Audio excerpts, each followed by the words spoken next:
Doctor Manisha Sharma ji. Radhe Radhe महाराज।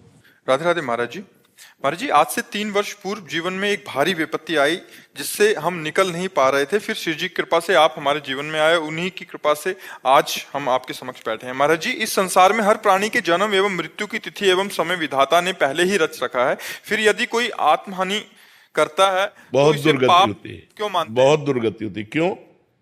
क्योंकि आपका शरीर प्रयोग करने का अधिकार है, शरीर को नष्ट करने का अधिकार नहीं, ना भारतीय कानून में ना भागवतिक कानून में। आपको शरीर मिला है, ये सरकारी गाड़ी है, तुम्हारी नहीं है।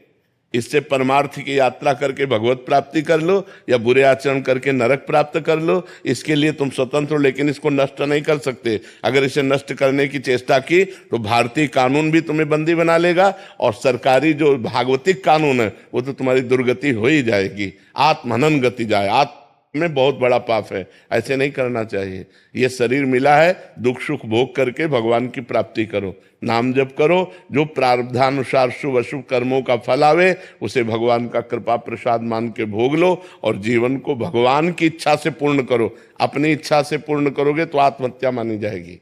महाराज जी, ये पूछना चाहती हूँ कि यदि कोई आत्मा हानि करता है तो ये भी तो विधाता ने ही रचा है। नहीं नहीं, ये विधाता ने नहीं रचा, ये मन ने रचा है, ये मन ने रचा है। जो पाप कर्म किए जाते हैं वो निगेटिव चिंतन पैदा करते हैं, नकारात्मक सोच पैदा करते हैं, वही डिप्रेशन में ले जाते हैं और वही सुसाइड का प्रेरणा करता है।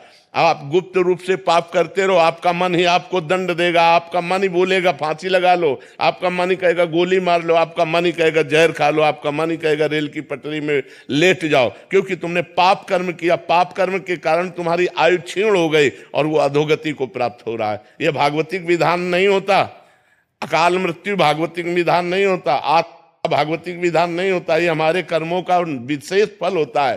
कोई महान अपराध, महत अपराध बन गया जिससे आत्मा का योग लगा। लेकिन महाराज जी, यदि कोई खुद को बेगुनाह साबित करने के लिए कर लेता है, उसका पूर्व पाप है।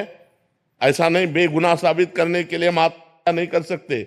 बेगुनाह साबित करने के लिए हमने अपना प्रयास किया, इसके बाद अगर हमें दंड मिलता है तो उस पाप का दंड मिलता है जिसका हमने भोग नहीं भोगा।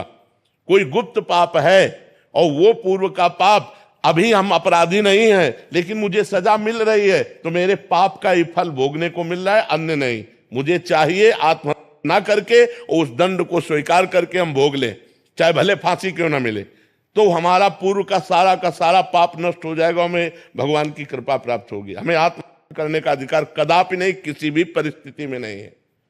शास्त्र ऐसी आज्ञा नहीं करते, नहीं, कदापि नहीं। अगर आप निर्दोष हैं और फिर आपको सजा मिलती है, आपको दंड मिलता है, तो आपके उस पाप का फल है जो कोई पाप नहीं जानता।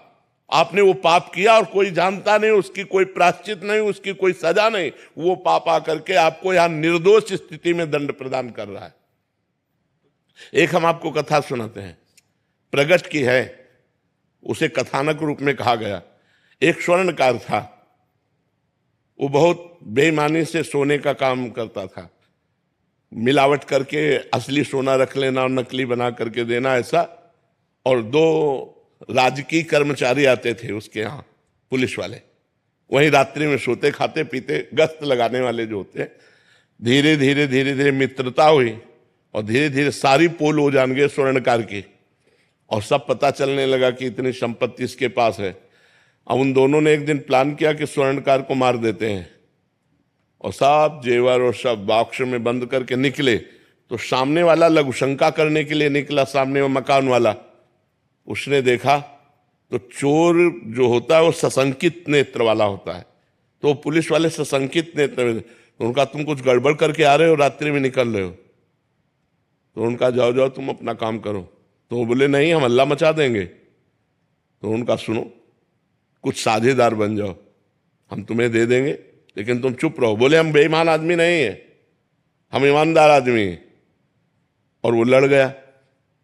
जब लड़ गया तो उनको केस बनाने में देर न लगी, वो बक्सा उसके पास रख दिया और तुरंत हल्ला मचा दिया और कहा इसने स्वर्णकार को मारा है, स्वर्ण लिए जा रहा था, मैंने गिरफ्तार किया। पूरा का पूरा केस उसके ऊपर आ गया। अब उसको बंदी बना लिया गया।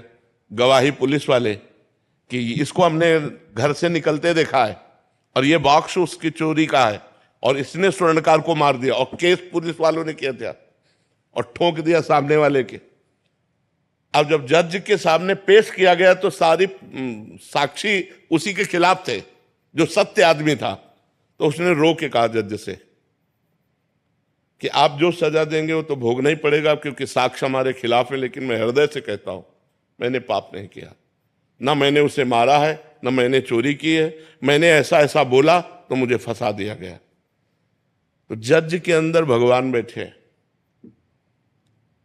उन्होंने कहा कि ठीक है, हम इसे और खींचते हैं, तारीखें और दी। और एक दिन एक आदमी जो ऐसे ही फुटपाथ में मर गया था, उसके साथ उस जिसके साथ मुकदमा चल रहा था, सत्य आदमी को, उसको पुलिस वालों को साथ दिया कि आप इसका अंतिम संस्कार कराएं। जब अंतिम संस्कार करने के लिए गए तो एकांत में कहा कि देखा, कह रहा था हमारी बात मान जाते तो कुछ हिस्सेदार बन जाते और आराम से मौज लेते, हमारी बात नहीं मानी ना, फंस गया ना, अब फांसी होगी तेरे को। और उनके जो सत्य आदमी था उसके पास वो वीडियो बनाने वाला कैमरा लगा दिया गया था। जज ने सफाई के लिए जब वो गया, पूरा वीडियो सहित पेश किया, तो सत्य आदमी तो निर्दोष था ही। तब जज से उसने कहा कि जब मैं निर्दोष हूं, आज आप जान गए, तो मुझे सालों से पैसा खर्चा करना पड़ा, इतना परेशान रहा, इतना मुझे दुख मिला, ऐसा क्यों? क्योंकि मैं निर्दोष हूं, अब तो जान गए हो ना आप। तो जज ने कहा, सत्य बताना, इस जन्म में तुमने कोई ऐसा पाप किया है जिसकी सजा ना मिली हो और जिसका प्रायश्चित न किया हो? उसी का दंड आपको यहां निर्दोष होने पर प्राप्त हो रहा है, आप सत्य बताना। तो उसने अपनी घटना बताई। तो वो मृत्यु दंड इधर आकर के उसको फंसाकर इतना दंड दे रहा था। तो ये बात समझ लो कि जो पाप हम आप लोग भ्रूण हत्या करते हैं, गर्भ हत्या करते हैं, इसका प्रायश्चित करते हैं, और जब इनका परिणाम आता है तो बोले हम निर्दोष थे। जो आप पाप करोगे उसका दंड भोगना पड़ेगा, आज नहीं तो कल, और ऐसी जगह भोगना पड़ेगा जहां आपने पाप नहीं किया। हम मानते हैं 100% आप सत्य हो, लेकिन आपका पूर्व का वो गुप्त पाप आपकी ऐसी तैसी कर देगा। इसलिए डरो, पाप कर्मों से डरो। अगर हमसे कोई पाप कर्म नहीं होंगे तो हमारी कोई समस्या नहीं होगी। अवश्य में भोक्तव्यम कर्तम कर्म शुभाशुभम, शुभ और अशुभ कर्म अवश्य भोगने होते, चाहे कोई भी हो, चाहे संत महात्मा ही क्यों ना हो, बड़े बड़ों को भोगना पड़ता है। इसलिए कोई यहां भगवत विधान में छल कपट नहीं चल सकता। आज तुम निर्दोष हो, कसम खा के कह सकते हो, लेकिन कल का पाप तुम्हें आज फंसा रहा है, इसको